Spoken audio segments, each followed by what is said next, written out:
हर बार की तरह इस बार भी 3-4 महीने में ये सारे छूट जाएंगे, इनको बेल मिल जाएगी। कि क्या इन सारे पेपर लीक में इनके नेता शामिल हैं?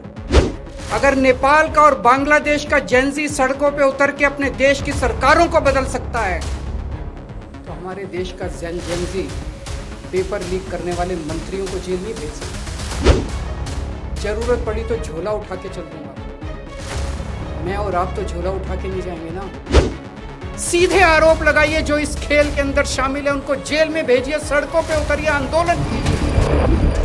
आज मैं हमारे देश के जेंजी से बात करने के लिए आया हूं। हमारे देश के युवाओं से, स्टूडेंट से सीधे बात करने के लिए आया हूं। आप सब लोग समझदार हैं, पढ़े लिखे हैं। मेरी बात को बड़े ध्यान से सुनना और गौर करना। नीट का पेपर लीक हुआ है। हर बार की तरह इस बार भी जांच सीबीआई को सौंप दी गई है। हर बार की तरह इस बार भी सीबीआई ने 10-15 लोगों को गिरफ्तार कर लिया है। हर बार की तरह इस बार भी 3-4 महीने में ये सारे छूट जाएंगे, इनको बेल मिल जाएगी। और हर बार की तरह इस बार भी ये सारे छूटे हुए बदमाश फिर से अगले साल के नीट के पेपर को लीक करने की तैयारी शुरू कर देंगे। मैं आप सब लोगों से पूछना चाहता हूं, थक नहीं गए ये सब सुन सुन के? बड़ी घिसी पिटी सी स्क्रिप्ट है, बड़ी घिसी पिटी सी स्टोरी है। सीबीआई पे भरोसा बचा है क्या? सीबीआई कुछ करेगी? 2017 में पेपर लीक हुए, सीबीआई को जांच सौंप दी गई, आज तक सीबीआई ने कुछ किया? फिर 2021 में पेपर लीक हुए, सीबीआई को जांच सौंप दी गई, आज तक सीबीआई ने कुछ किया? फिर 2024 में पेपर लीक हुए, जांच सीबीआई को सौंप दी गई, सीबीआई ने कुछ किया? फिर 2026 में अब पेपर लीक हुए, जांच फिर से सीबीआई को सौंप दी गई। आपको लगता है सीबीआई कुछ करेगी इस बार भी? और 2024 में तो हद ही हो गई। 2024 के जो मास्टरमाइंड थे उनको सीबीआई ने गिरफ्तार किया। कानून के मुताबिक गिरफ्तारी के 90 दिन के अंदर चार्जशीट फाइल होनी होती है, नहीं तो आदमी को ऑटोमेटिक बेल मिल जाती है।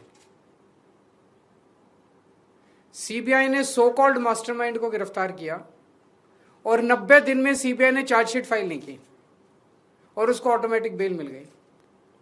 क्यों? आपको लगता है कि सीबीआई ने इसलिए चार्जशीट फाइल नहीं की क्योंकि सीबीआई इनएफिशिएंट है? ना, सीबीआई इनएफिशिएंट नहीं है। सीबीआई में बड़े अच्छे अच्छे अफसर हैं। क्योंकि सीबीआई उन्हीं लोगों को रिपोर्ट करती है जो इस देश में पेपर लीक करवा रहे हैं। सीबीआई किसी को सजा दिलवा ही नहीं सकती। 2014 से जब से मोदी सरकार आई है, टोटल हमारे देश में 93 पेपर लीक हुए हैं, 93। और इनमें अधिकतर पेपर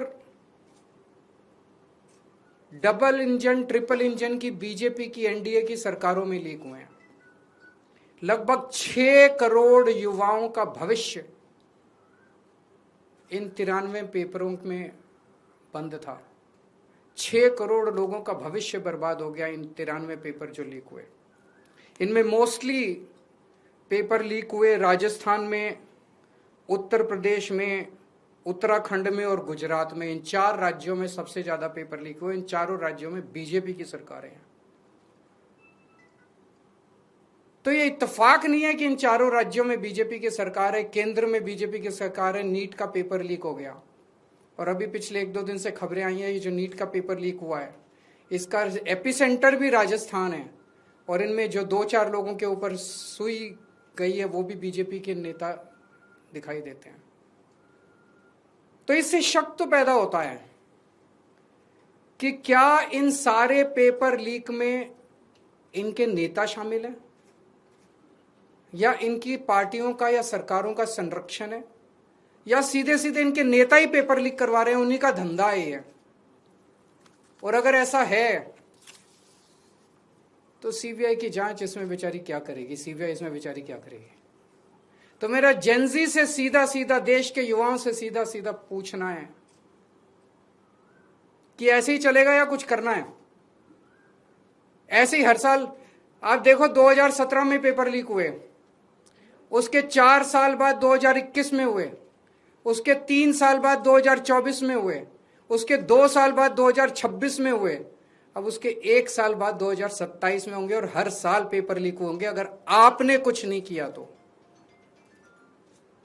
अगर नेपाल का और बांग्लादेश का जेनजी सड़कों पे उतर के अपने देश की सरकारों को बदल सकता है, तो हमारे देश का जेनजी पेपर लीक करने वाले मंत्रियों को जेल नहीं भेज सकता? भेज सकता है। मुझे अपने देश के जेनजी पे पूरा भरोसा है। ये देश आपका है। इस देश के नेताओं को इस देश में कोई इंटरेस्ट नहीं है। इस देश के नेताओं के बच्चे विदेशों में पढ़ते हैं। हमारे देश के एक बहुत बड़े नेता ने कहा था, जरूरत पड़ी तो झोला उठा के चल दूंगा। मैं और आप तो झोला उठा के नहीं जाएंगे ना। हमारे बीवी बच्चे तो इसी देश में रहते हैं। हम तो इसी देश की पैदाइश हैं, हम तो इसी देश की मिट्टी के हैं, हम तो इसी देश के हैं। हमें तो इसी देश में रहना है, तो बचाना तो इस देश को हमें और आपको ही पड़ेगा। एक बात मैं उन लोगों को कहना चाहता हूं जो लोग कहते हैं कि सिस्टम फेल हो गया, सिस्टम फेल हो गया, सिस्टम फेल हो गया। मैं आपकी भावना को समझता हूं, लेकिन जब आप सिस्टम की बातें करते हैं तो अनजाने में आप उन नेताओं को बचा रहे हैं जो नेता इस पूरे घिनौने खेल में शामिल हैं। अगर एक के बाद एक, दर साल नीट के पेपर लीक हो रहे हैं, तो पैसा सबसे टॉप पे पहुंच रहा है, सबसे टॉप पे। ऐसे ही पेपर लीक नहीं हो जाते, नीट के जैसे पेपर ऐसे ही लीक नहीं हो जाते, पैसा सबसे टॉप पे पहुंच रहा है। तो जब आप सिस्टम की बात करते हैं तो आप उस टॉप को बचा रहे हैं, अनजाने में बचा रहे हैं। मैं जानता हूं आपकी मंशा नहीं है, लेकिन अनजाने में उस टॉप, ये सिस्टम कोई इमेजिनरी नहीं होता, फिक्शन नहीं होता, सिस्टम हवा में नहीं होता। सिस्टम के पीछे लोग हैं। सीधे आरोप लगाइए जो इस खेल के अंदर शामिल है, उनको जेल में भेजिए, सड़कों पे उतरिए, आंदोलन कीजिए और इस घिनौने खेल को बंद कीजिए।